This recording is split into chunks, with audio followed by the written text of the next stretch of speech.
drive the German infantry divisions eastwards, while the 53rd Infantry Division moves southwest of Falaise. In the south, the Americans also move back up towards the River Orne and towards Argenton. They reach the forest of Gouffin under heavy fire from the Germans. The northeast front follows the River Dives. The 4th Canadian Armoured Division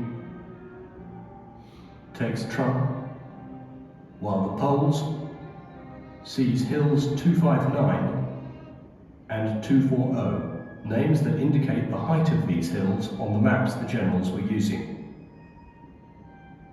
From these two hills, the Poles reconnoitre towards Chambois. By the evening of August the 18th, the British have crossed N158, south of Falaise. The Canadians hold Trun, the Poles are in Écoche, and the Americans are still moving from Bourg-Saint-Léonard towards Chambois.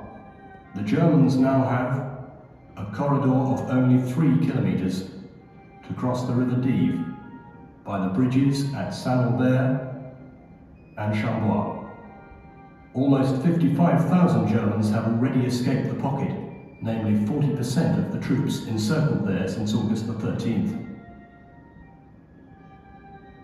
By the morning of August the 19th, in the west, the British have driven almost all the Germans beyond N158. The Canadians, from Trun, enter Saint-Lambert. To the north, the Poles move from hills 259 and 240 and launch their attack towards Chambois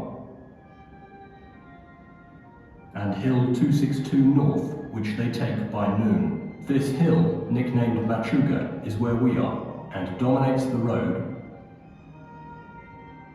from Chambois to Vimoutier. The Canadians take up positions on hills 259 and 240. To the south, the American 80th Infantry Division attacks towards the east of Argenton, and the 90th Infantry Division reaches the first houses of Fell and Chambois. In the southeast, the Langlade Tactical Group of the 2nd French Armoured Division cuts the road from Chambois to Gasset and advances towards Fresnay. By the evening of August the 19th, the front has moved eastwards. The Polish tanks on Hill 262 North lay down a relentless fire on the German columns that have crossed the Dives between Saint-Lambert and Chambois and are trying to escape the pocket via a gap soon to be known as the Corridor of Death.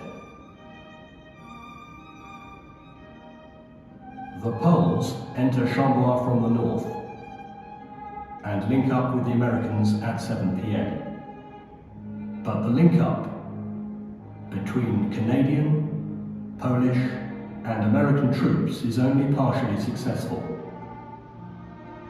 Around 10 p.m, the Germans achieve a breakthrough and recapture the bridges at Saint-Lambert.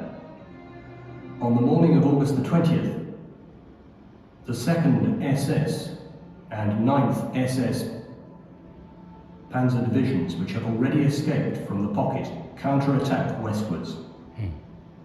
They are met by the Poles from Hill 262 North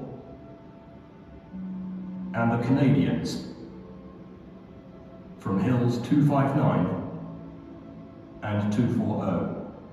The Poles, under fire from both this counterattack and from the Germans still trying to get out of the pocket, suffer heavy losses and have to withdraw to the summit of Hill 262 North, so leaving the Germans with an escape route.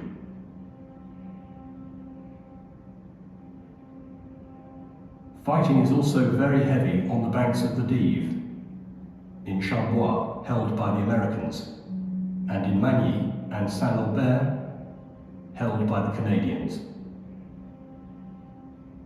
The corridor of death is constantly shelled by Allied artillery. The chaos of the retreat is indescribable.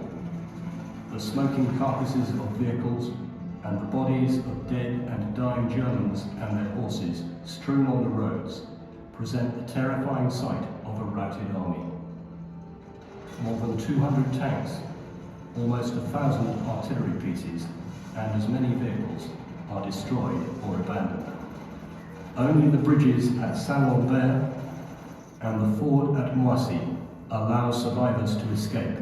To keep the crossings open, the wounded and the wrecks of vehicles are thrown into the Dives.